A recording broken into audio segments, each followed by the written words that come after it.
Hi, I'm Nathan Spain, and today we're going to go behind the scenes with one of the people at the Watervliet Housing Authority. Some say she is a hard worker and a nice person. She deals with bringing people in and giving them apartments and inspections and things like that. Mary kind of has a lot of responsibilities that probably nobody would even be able to write down some of the things that Mary does. Every day is different. You have a lot of problems to deal with every day. They're always different. It's never boring. Well, Mary is in charge of accounts payable and tenant relations, which basically means that she pays the bills and talks to our tenants and makes sure everything is running smoothly. People say she keeps the place moving and is fun to be around. Then she also does a lot of the things on the computer. We have a system on the computer that kind of keeps track of everything, and so we'll write in everything on the computers, like our work orders and our inventory, and she'll keep track of that for the guys. And then she'll try and keep track of what the guys are doing, so that if a tenant comes in and says, "Hey, I called this in the other day," she kind of finds out why the problem is. Maybe it got misplaced, they got busy, they got something, so she'll try and find out that. I've been working at the Housing Authority for 30 years. She tries to keep me in a spot where she knows where I am, which half the time nobody does. So there's keeping a leash on me is sometimes probably her hardest part. I enjoy my job. When there's a vacancy that comes up, Mary will start looking through the waiting list to get the person in for an interview, sets up the interviews with everybody, which is sometimes very difficult, requires a lot of constant calls. I'm Nathan Spain in Watervliet, Channel 17.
of 102 students graduated from Watervliet High School's class of 2011 on Friday, June 24th. It's great to see them get to this point. It makes you feel very proud as an educator. This year's graduation was a little different. Before we used to graduate in the auditorium, and this is a much nicer, larger space, brighter.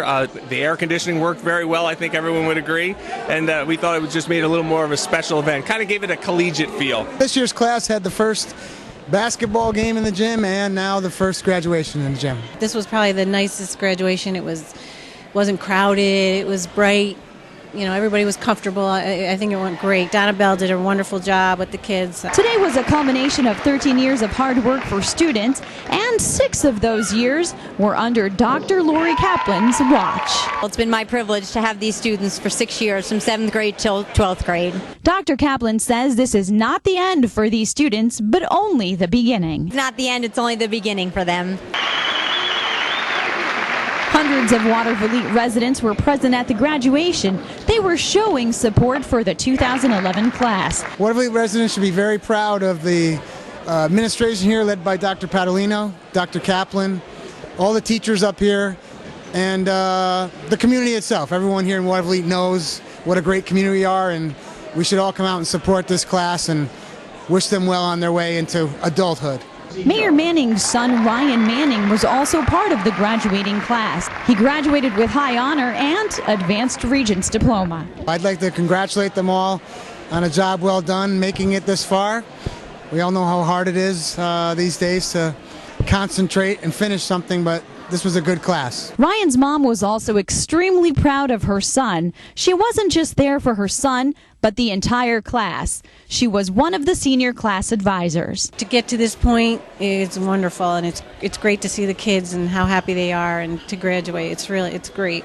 As part of the job, she was responsible for fundraising. So that they could go on trips and have this event, buy flowers and do different things with the kids. She says she had a great time and wishes the graduates the best for the future. It's been a pleasure to know them, and I wish them the best of luck in their future. There were more than 80 awards presented to the students of the 2011 class. Many of them took home multiple awards. Those awards were given to the students for their outstanding efforts. They came from various community groups. Every single one of these students worked really hard, whether they received an award or not. We recognize their hard work, and I'd like to congratulate them all and the students behind them. I'd like them to realize that the hard work really does pay off. As the students walked across the stage, they received loud applause from the crowd. The students were very excited, relieved to graduate, and some even a little scared. I'm excited, I'm scared, I'm sad. I don't know, I'm happy. I'm really excited. I can't believe I graduated. I tried so hard to make it here. It means a lot. I'm the first out of my mom's kids to graduate, so it means a lot. It's too tough for me. Why I got only 2 years here, and it's really tough for me, but done. I was pretty happy with the whole thing. Teacher helped me a lot. And so I'm done with high school, I'm going on to college, and I'm going on to bigger and better things. This is a great class. I mean, what a group, and they just really had a lot of character.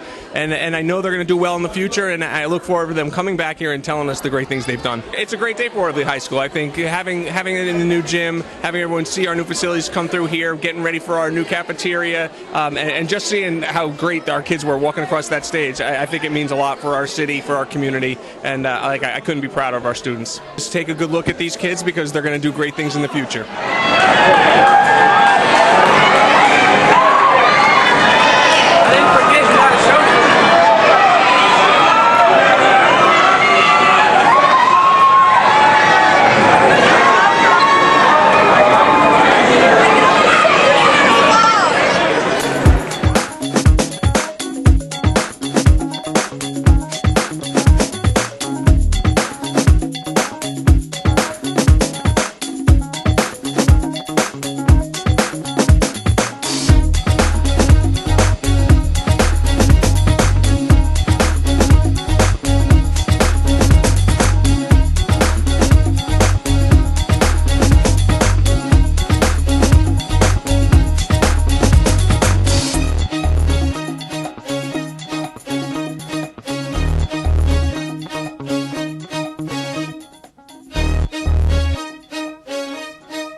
seconds to imagine the face of your best friend, your coworker, your classmate, your hero, the face of a veteran, a senior on a fixed income. Now, I want you to imagine them without a home.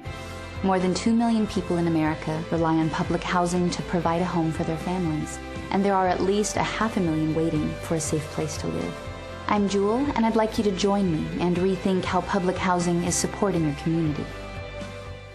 Hi, I'm Angela Miguel, and today we'll be showing you who's behind the scenes at Watervliet Housing Authority.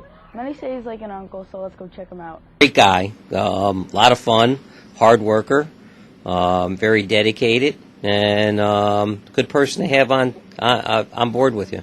I've been here since March of 2005, so a little over 7 years. I think he's a really hard worker. He definitely works probably the hardest in the office. I heard of his name before, but not much. He's a little younger than me, but but that's about as much as I heard from him before. They say he's a lot of fun, but he can get back to business very fast. Well, I grew up in Watervliet. I like the Watervliet community. I know a lot of people in the city of Watervliet, and coming here was kind of like a natural transition for me. That sees a lot of things as I like to view him myself. He's kind of like an uncle to us, I guess. We like to crack jokes with him and stuff, but we know when to be serious with him too. If he thinks it's something at 7 o'clock at night, he'll email me. He'll call me. He'll think of something and he'll say something. I'm involved in a lot of different things in the community. I work here. I'm involved at the Civic Center, involved at the school quite a bit. Having Matt on the team like that helps it out a lot. I like it. I like it a lot. I'm Angela Migliore from Watervliet Channel 17.